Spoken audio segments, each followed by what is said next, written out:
Hello, everyone. My name is Gerald Kunstman. I'm a technology solution specialist at phoenixNAP. I want to thank everyone for joining our webinar today to learn more about hardware considerations for database performance optimization and some of the challenges and dive into some of the challenges we're seeing in the market around database performance optimization and dive into some of the latest technologies we're using to tackle those challenges. So our friends at Intel and MemVerge were gracious enough to join us as speakers today on this webinar, and I'm very excited to introduce Kristie Mann, Vice President of the Intel Optane Group, as well as Charlie Yu, the Director of Systems Engineering over at MemVerge. So we hope you find today's webinar informative and I'm glad everyone here was able to make it today and join us for this webinar. So we will be doing a giveaway of a $100 Amazon gift card as part of the webinar. So we'll be announcing the winner of the raffle at the end of the webinar. So please stay tuned to the end, and I hope you guys win.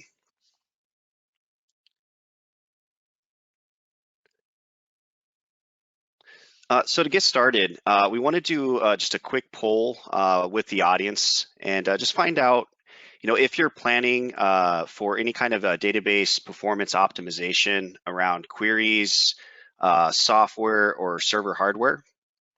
And if you could, please take a moment just to fill out your answer, and then we'll take a look at those results in just a moment.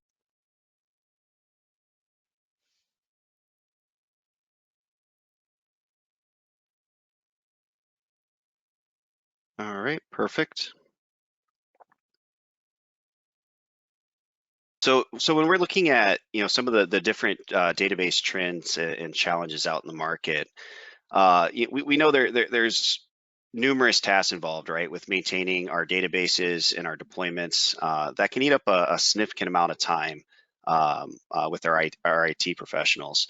So a recent study by SolarWinds shows the data that database maintenance is one of the top areas where many IT professionals are spending a lot of their time. When asked, most database professionals responded that the top 3 skills and different tools that they feel would actually help them improve and help them with their efforts around database management. They responded with performance and query tuning, as well as security management and data engineering, as the 3 big items that were at the top of their list as far as priorities go.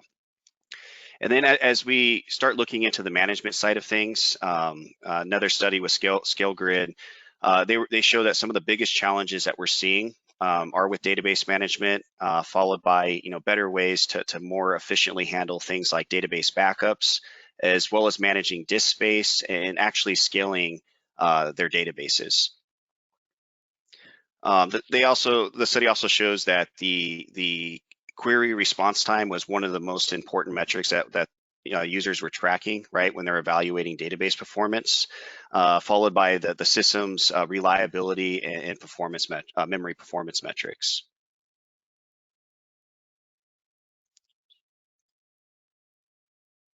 So there are a lot of things that could cause poor database performance, and a lot of those issues that could cause us to start seeing our databases starting to run slower, or some other symptoms that ultimately might impact user performance or in user experience, right? So a lot of times as databases grow, the original design and structure of the data might start to show cracks and weaknesses, right?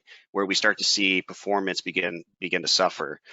And this can be caused by a whole bunch of different types of reasons, right? It may be due to just the way the actual data and the table structures, how they were designed. It could be inefficient queries or other issues around poor indexing, and just maybe just not leveraging all the available features that are available in the database management system itself.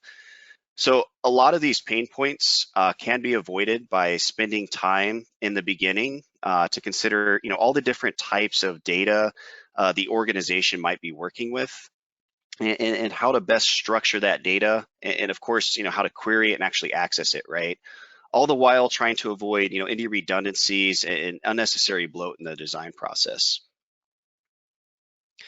A lot of times as well on the software configuration side, software configurations can certainly be the root of performance issues, right? A very common scenario is where the default database configurations, those settings might have just been the default values, right? Nothing was necessarily updated from the initial install. So that could be something simple like buffer pool sizes, right, being a default value, or maybe the settings weren't configured for the different user settings and concurrent thread settings for the database. So when we're building and configuring databases, we should always go through and make sure we look at the specific configurations using our preferred database management system, and make sure that those are configured for our specific use cases, right? And get those specific settings dialed in, depending on what database we're rolling out and what we're trying to do with it. Another big area where you see impact to performance, right, is around resource monitoring. So resource monitoring can certainly, cause significant issues in our environments. It may not be the direct cause, right, for issues we might be seeing with our database performance, but when it comes to resource monitoring, right, it's critical to have to actually be able to look into our environments and see what's going on, right, to give us more data and information on that we might be able to use to identify and diagnose the specific issues that we're seeing and identify potential bottlenecks around resource saturation or other issues around CPU storage or network memory, things like that. So it certainly plays a big role in helping solve for a lot of those performance challenges. So when we do run into these issues, right, we have to be able to troubleshoot them. And when troubleshooting, I think a lot of times it's easy to just say, hey, let's throw more hardware at the problem, right? Which a lot of times it can solve the issue in the short term, but doing that usually is going to cause issues down the road, right? That if the underlying issue had nothing to do with hardware, right? If it was somewhere up higher in the stack, whether it's the operating system or the database management system, throwing more hardware at it, eventually we'll see that issue start to show its head again, right, down the road as it continues to build upon itself. So when we're seeing performance issues with the database, it's good practice to take a deeper dive and look deeper into the application and database configurations to first make sure that all the critical components are properly configured and optimized, right? And then look into the operating system as well, and just make sure there's no misconfigured config files or any unnecessary services that might be running and actually impacting the database performance. From there, we might look into the network, right, and the host hardware for bottlenecks and evaluate if they're occurring due to resource constraints around things like the CPU, network, storage, or memory. And in some cases, the hardware need might not necessarily be adding more hardware capacity, right? But it might be more around, rethinking where different components of the database are actually placed on that hardware. For example, if you have parts of a database that are write intensive, if we think about, things like, bin and redo logs with MySQL, you a lot of times can achieve significantly better performance improvements by simply moving the write intensive files to a faster storage layer, like Optane SSDs, and help eliminate latency caused by storage I/O. So when we're evaluating and we do get to that hardware layer and we're trying to troubleshoot performance issues or squeeze out more performance out of our hardware, sometimes capacity is the answer, sometimes going faster is the answer. And a lot of times it's analyzing the different components of our database and putting those components in the right places on our hardware to make sure we're getting the best possible performance in TCO.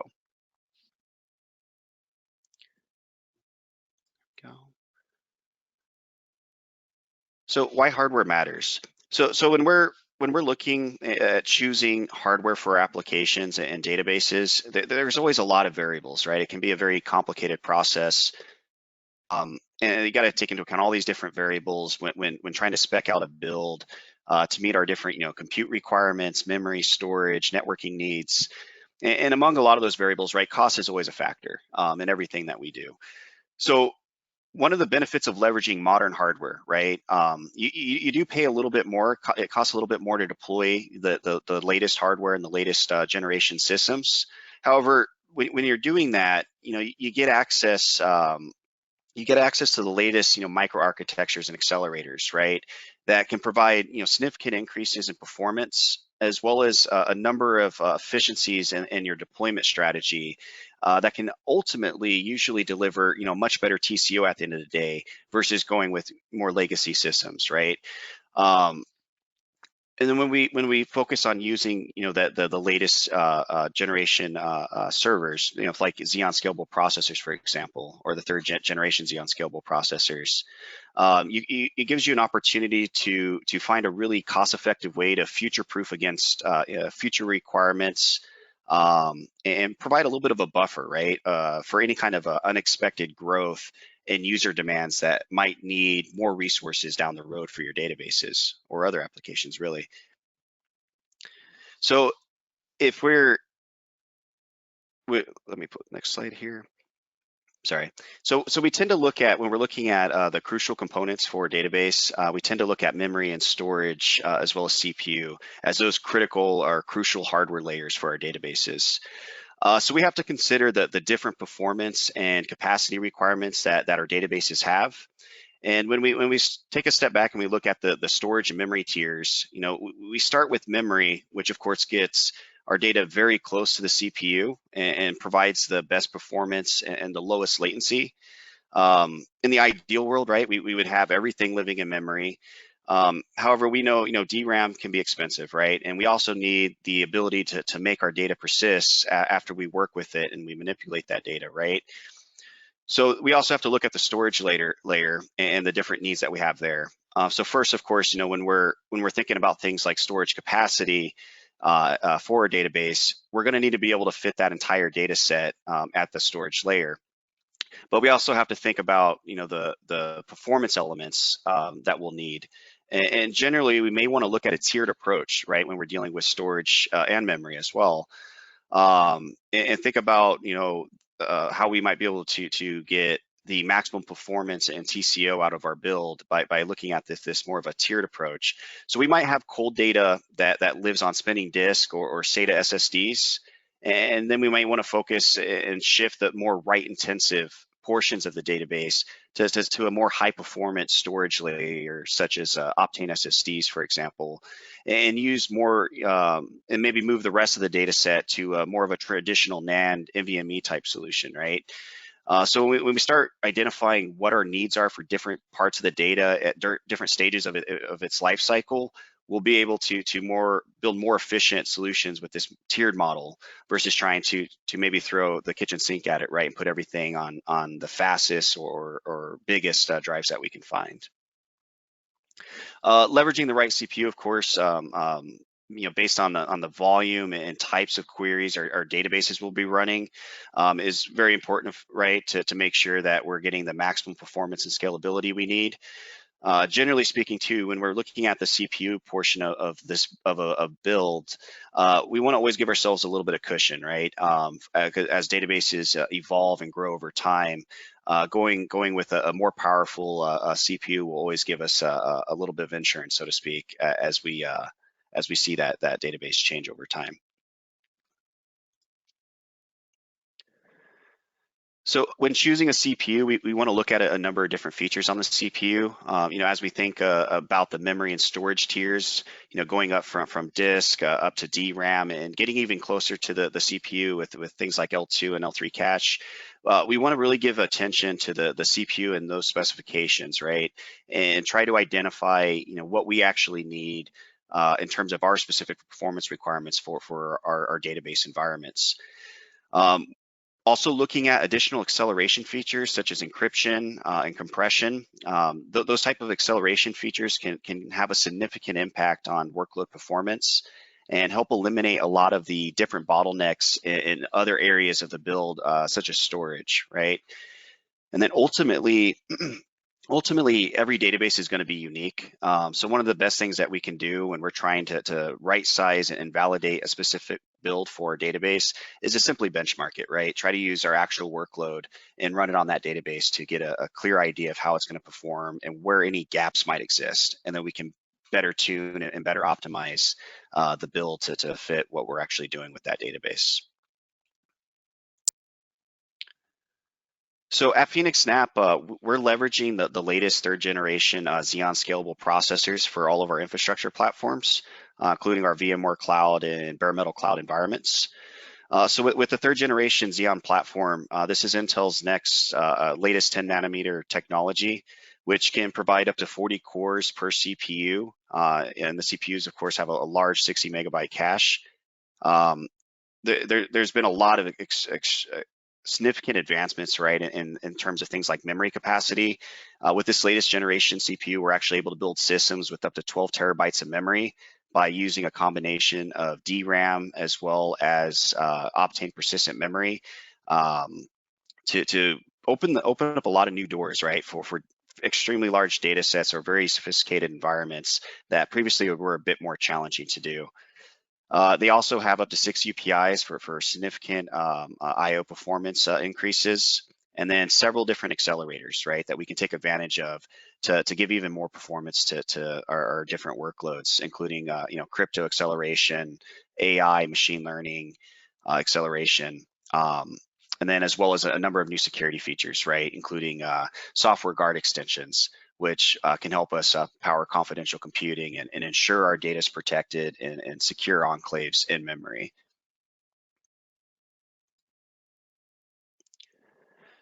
So we can use we can use the latest Intel CPU technologies to boost database performance, by leveraging hyperthreading to boost queries, Intel's Turbo Boost to dramatically increase per core performance for higher queries per second or higher transactions per second. And we can also take advantage of different security features in the architecture, right, such as software guard extensions to power confidential computing. So with features like software guard extensions, right, we're able to isolate some of the most sensitive data that we might have that we want to ensure is absolutely protected and get the maximum protection for it. So we can have that live inside these secure enclaves in memory, right, giving us a lot of opportunity to do new things around confidential computing that we weren't able to do before. Oops, sorry. Here. So there's definitely there's been a gap in the memory storage hierarchy. Sorry. So there's definitely been a gap in the memory storage hierarchy for a while now, right? And with the latest Intel Optane technologies, we're starting to see that gap close quite a bit, right? So with Intel Optane, we're now able to work with even larger data sets by using a combination of DRAM and Optane persistent memory, and do a lot more with interesting workloads, right, and things that were previously pretty tough to do. So with that, I would like to hand it over to Kristie to tell you more about some of the changes we're seeing in the data landscape and share more about the latest with Intel Optane technologies. All right, thanks, Gerald. Can you hear me? Yep, I can hear you loud and clear.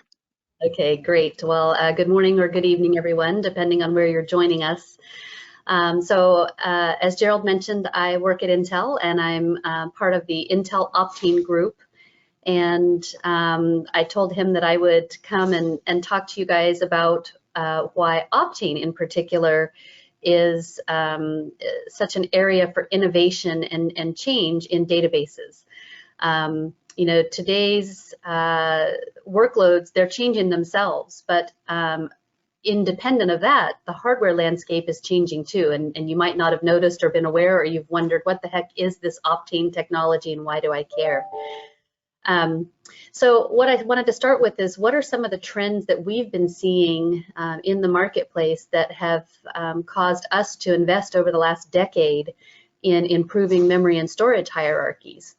And so if you start on the leftmost chart, if you look at the number of cores, we're in a race for number of cores right now, and the architectures are changing so that you can do a lot of parallel processing over multiple cores. And as the number of cores grow, even if you believed nothing other than that the memory per core needs to stay constant, the demand for memory has been skyrocketing. But we know that because of changes in the actual workloads, larger data sets, the need for more real-time analytics, that the memory per core requirements are growing in addition to that. And so we're just seeing booming demand for memory. Memory is fairly expensive, but it's tried and true. And what we were seeing is that there was a capacity gap that we weren't able to meet with the way that DRAM is trending. You know, at the same time, if you look at the chart in the middle, this shows how DRAM has been scaling from a capacity point of view over the last several years. And you can see that it used to scale much more quickly. As time's gone on, it's harder to get up to those higher capacities. And that's just the nature of the technology. So we're just seeing that the inherent characteristics of DRAM, it's getting harder and harder to scale to these high capacities in a cost-effective way. Now, when we talk about memory and storage, I feel like the lines are blurring between memory and storage. You know, we've been doing storage tiering for years, and what used to be on tape moved to hard drive. What moved to hard drive is moving to SSD. And what we were seeing is that as NAND is getting more dense in order to accommodate these larger storage sets and more capacity, the interfaces weren't changing. It's still a 4K block device over NVMe, and I/O is becoming a bottleneck. And in fact, if you look at the IOPS per gigabyte or the IOPS per capacity, the performance is actually slowing over time as we get these larger drives. So why don't you pop over to the next slide, Gerald, and I'll explain kind of a little bit more about, you know, why are we investing so heavily in Optane? It's a really unique emerging memory technology. It's unique because it's very dense, it's natively persistent, it's actually a phase change type of material, and it can be byte addressable because of the physics of how it's constructed. It's 3D stackable cross-point array. Now, when you look at this, we call it the memory storage pyramid. We tend to think of it as a continuum all the way from tape all the way up to SRAM or cache in the CPU. But in the middle, there is this giant gap that has been accepted for the last 50 years in the architecture of our data sets, our software applications. And there's you want more capacity for your memory, but you want it to be affordable, or you need the persistence from storage. And we want to be able to meet those gaps. It's always been accepted that that's the way that we architect our data landscape, and Intel believes that we need to provide some new tiers to fill those gaps. And Optane is one of these new emerging memory technology that's going to allow us to do that. If you go to the next slide, I've got a little bit more detail. There we go. So you can kind of see the way that we're approaching it is to offer both a memory technology and a storage technology. So this is just a visualization of what that looks like. Storage devices, these Optane drives represent an order of magnitude better performance than an SSD. They are a little bit more expensive, but with a thin tier of Optane, you can really accelerate your storage use cases and minimize some of those I/O bottlenecks. And then we have a memory technology also that actually sits on the DDR bus, so your data can be stored in this memory technology. Boy, sorry, I just lost the light behind me. You can store your data in the memory DIMM, but right next to the processor, where it can be actively used and accessed in a byte addressable way with memory semantics. This is an interesting product in that it combines the best aspects of memory and storage. It's not really either one, but maybe we call it moreage. I don't know. All right, next slide. So let's talk just a little bit more about memory tiering, because I feel like this has been a concept as we've been working on educating the market what you can do with the technology. It's been kind of hard to explain. So as architects and developers get the concept of storage tiering, that's been tried and true in the industry for a very long time. The concept of tiered memory has been a little bit harder to understand. It was never really an option before. But just like in the storage subsegment, you have a capacity tier and then you have a performance tier, you can do the same thing in memory. And in this case, persistent memory would be the capacity tier, the lower cost, large capacity tier, and your DRAM can be used to accelerate and get your performance tier, and it can be a small thin layer of DRAM. So this is allowing a lot more options as you think about your hardware for your database to optimize cost versus capacity versus performance, and whether you treat it like a storage device or a memory device. So we'll move on to my last slide here. Let's talk about why all of this matters for your database applications. Databases are used universally. Every one of us, the company where we work for, we use a database in some way. It's used to power the work that we do. It underpins our core business operations, and increasingly today, real-time analytics. We're doing a lot more with machine learning, all sorts of data processing and analytics to make decisions. So by putting more data closer to the processor with low latency interfaces, we're able to produce business results much more quickly and more affordably. This slide are a few examples that I had the team pull of what you can do in ways that databases are being used, and we're able to get better business results. So on the left, Aerospike is an in-memory database that has been optimized for persistent memory. And this is a gen-on-gen performance, the actual number of 2.5x more transactions. So it's not, don't get hung up on that. It's just talking about moving from the first generation persistent memory to the second. But what's more important to see here is that what the business is depending on transactions, right? That's how they make their money. That's how they make their decisions. And, they are able to get 2.5 times more transactions just moving with gen-to-gen performance, not even accounting for the fact that they have persistent memory in there.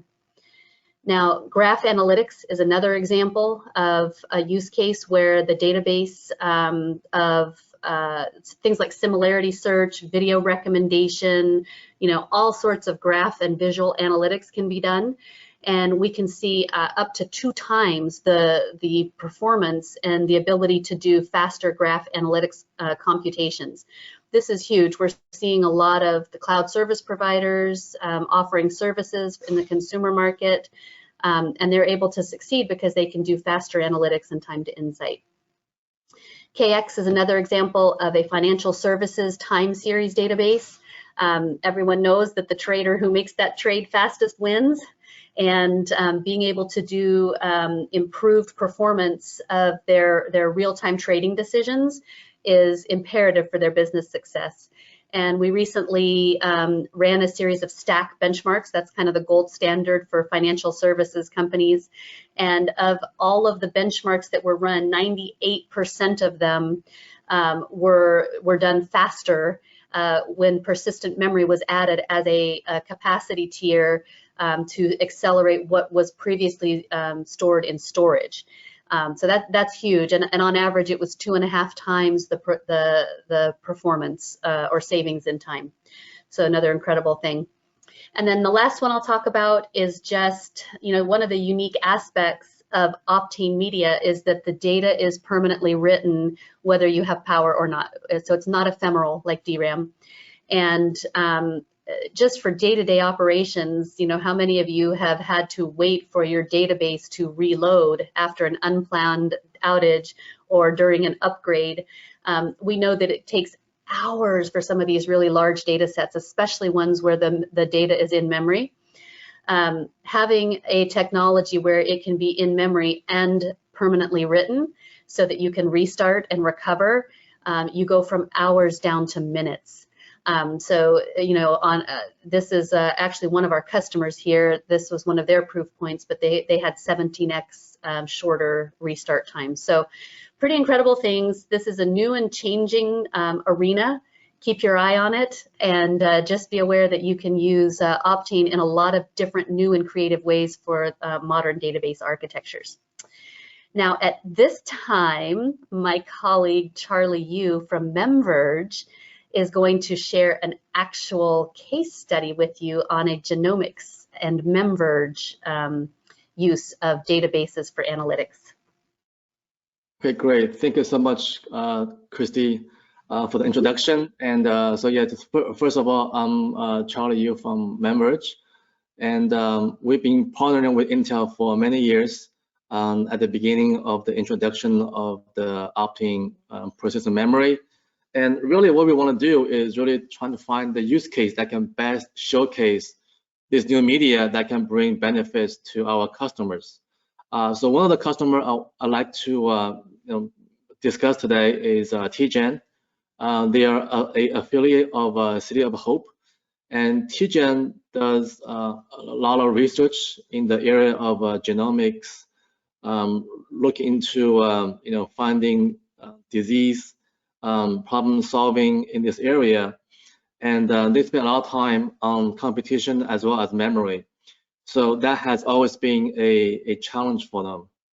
So we partnered with TGen to explore the use case that we can best leveraging this Optane persistent memory to help them solve these kind of problems.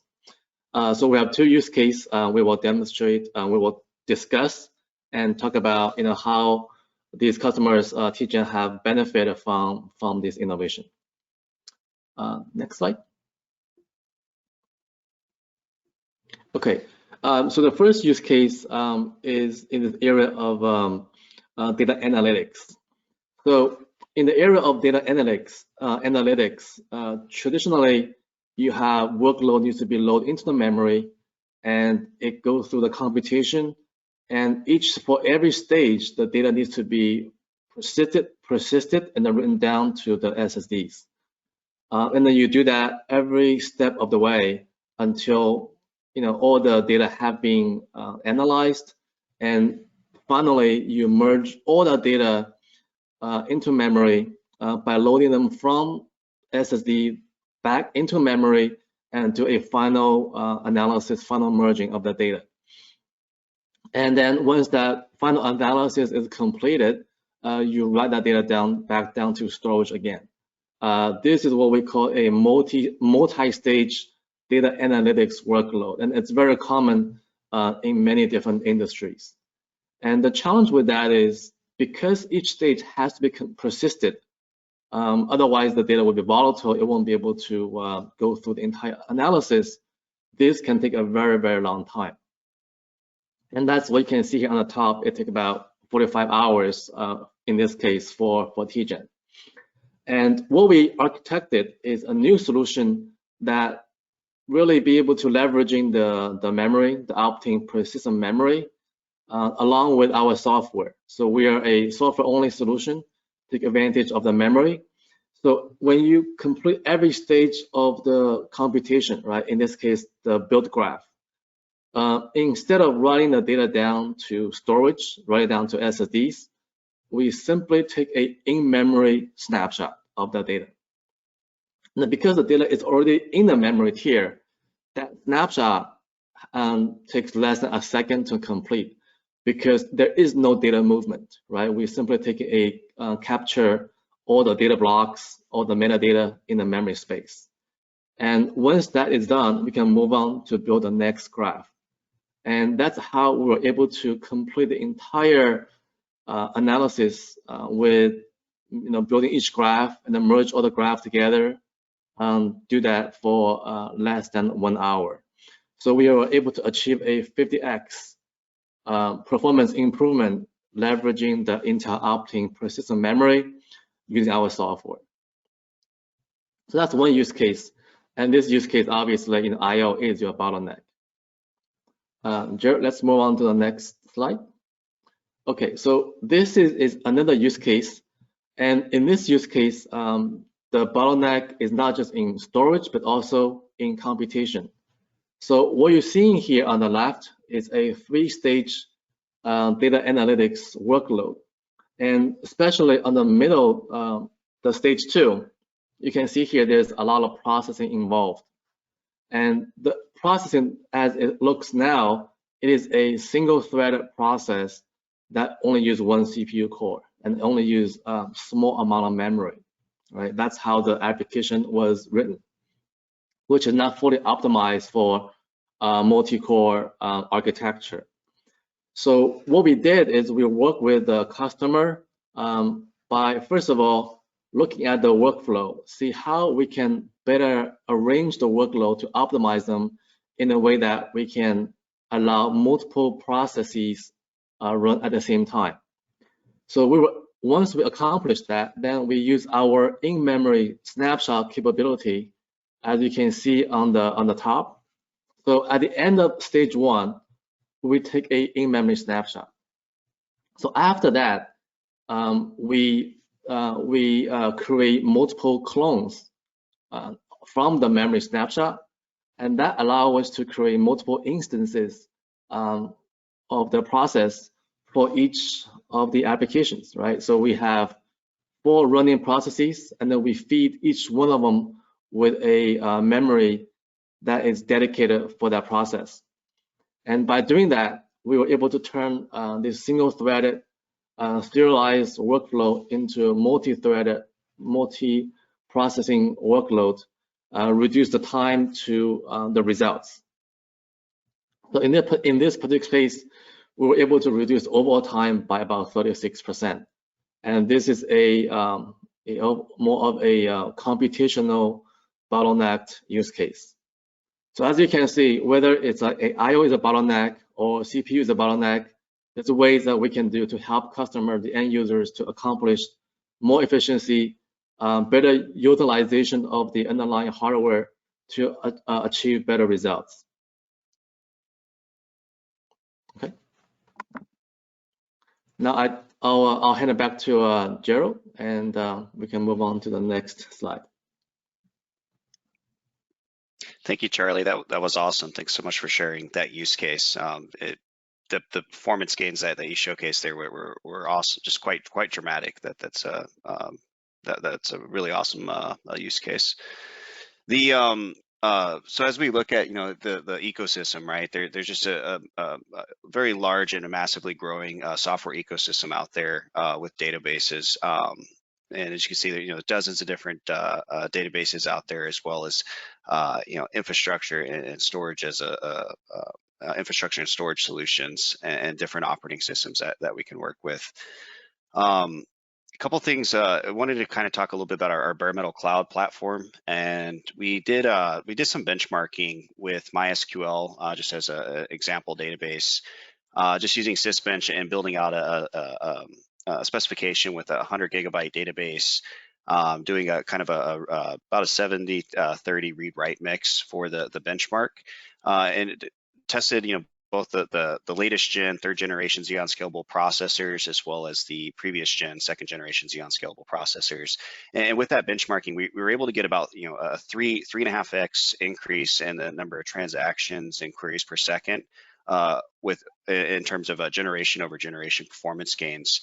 And then ultimately that's approximately about it's about the newest generation Xeon Scalable processor is about 40% of the costs in terms of transactions per second and queries per second. So we're actually able to achieve a significantly better performance over cost metric, benchmarking with our benchmarking for MySQL on the latest Ice Lakes versus previous generation hardware. So with bare metal cloud, something that we're doing at phoenixNAP, right, is taking the idea of traditional bare metal infrastructure, where you can you can consume a bare metal server and install your software stack, right, and customize any way you like from that piece of it, but deliver it in a model that gives you that same kind of elasticity and scalability and agility that you would want with that you would look at with public cloud, for example, but give it to you in a true bare metal flavor, right? So with our bare metal cloud, it's an automation. It's automation first, API first design for bare metal, where we've done a lot of legwork in integrating with various infrastructure as code modules, as well as integrating native Kubernetes and solutions like Rancher, and we're working with on other solutions as well around Kubernetes that you can use to fully automate your bare metal infrastructure deployments. and including not only deployment of the infrastructure itself, but as well as the software applications you want to use, right? So using things like Terraform, Ansible, Puppet, Chef, you can use all your favorite DevOps tools to do that.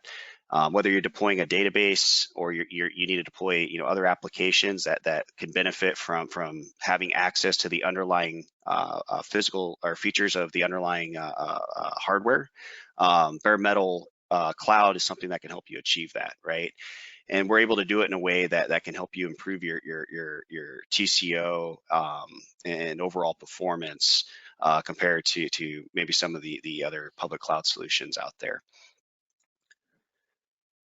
So some additional features, right? So bare metal cloud today is available in several locations in the United States as well as Europe and Singapore, and we have a lot of new locations on the roadmap coming soon. We have over 20 different instance types available using the latest Xeon processors from Intel, and we have access. We provide a lot of different storage solutions as well, including high performance NVMe, S3 object storage that you can use with these systems. It's integrated, like I said before, with infrastructure as code modules like Ansible and Terraform. So we've developed dozens of different plugins for it that you can leverage when orchestrating and managing your applications and deployment of infrastructure. And we're constantly adding more, right? So if you don't see it today, you'll likely see it in the near future. And then we have a comprehensive library of for our API and CLI, so you're able to, if there's something you want to build for bare metal cloud, you're able to do that and go in there and develop around that API. We also completed a ESXi integration. So if you're looking to deploy a VMware stack, we're making that possible on top of our bare metal cloud. So you're able to have a lot of control over the specific software, right, and stacks that you want to build on top of that hardware solution, but still get that hourly billing model, that same on-demand deployment model, right, that you might get in a virtualized public cloud environment. And then we have a lot of support around Kubernetes, where we're supporting Rancher integrations for Kubernetes deployments. So we're building solutions around that as well to really cut down the time it takes to deploy Kubernetes and simplify those tasks and get it down to doing something in a matter of minutes versus maybe hours or even days in some cases as you build out those deployments. So we want to just do one more poll here before we go. So if you want to go ahead and answer the quick poll here, if you'd like one of the experts here from phoenixNAP or Intel or MemVerge to reach out, please go ahead and answer that, and then we'll go ahead and move on to the raffle here in just a few moments.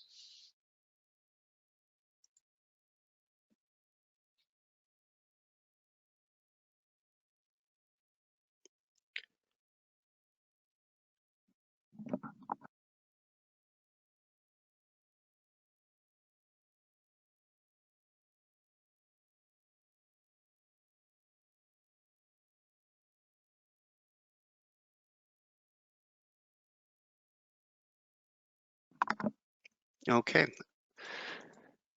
Thank you guys for submitting those. So it looks like it's raffle time. So I think we do have a winner here. So it looks like the winner of today's raffle for the $100 Amazon gift card is for Steve Heller, CEO of 2 Mrs. Corp. So congratulations, Steve. We'll make sure our marketing team will be reaching out to make sure you receive that gift card.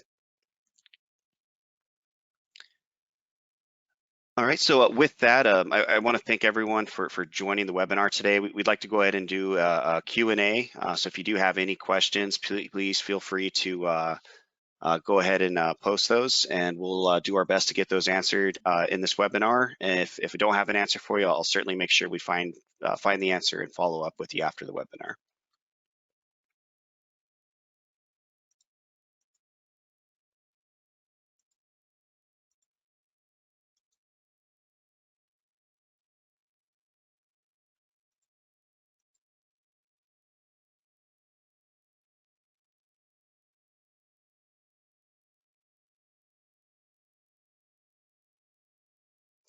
Okay, so it looks like we have a question for just operating support. The types of operating systems that we support in bare metal cloud.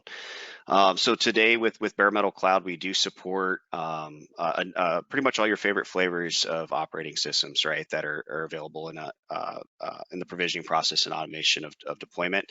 So we can do your Ubuntu 18.4, 24, as well as ESXi. We can also provide Windows Server Windows Server deployments within BMC, and we're actually working on the ability to do custom OSs as well. So in the near future, we hope to make that available to our clients, where you can bring your own build for that deployment. And then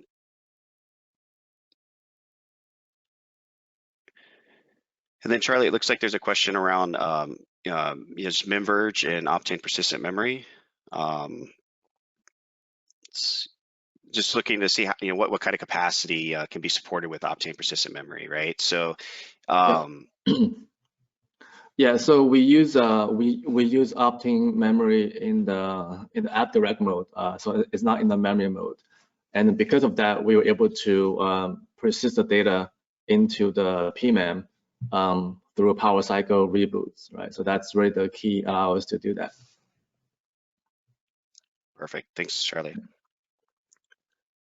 And then Charlie, one other question on the MemVerge side, right? When we look at Optane persistent memory and just your methodology of in-memory snapshots, right?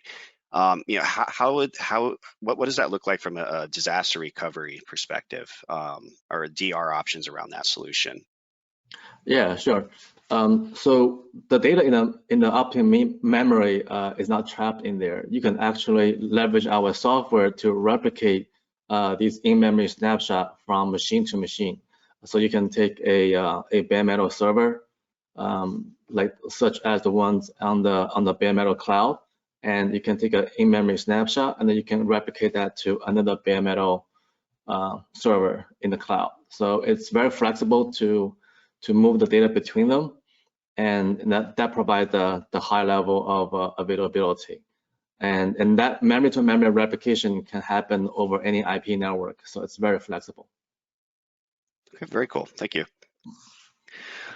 So it looks like that's all the questions from the audience. So I just want to take a moment in closing to again thank you everyone for taking the time to join us today. I hope the webinar was informative for you and you're able to get value from it. If you have any follow-up questions or want to reach out, please do, and we'll make sure we get answers for you or continue further discussions if you'd like to talk more.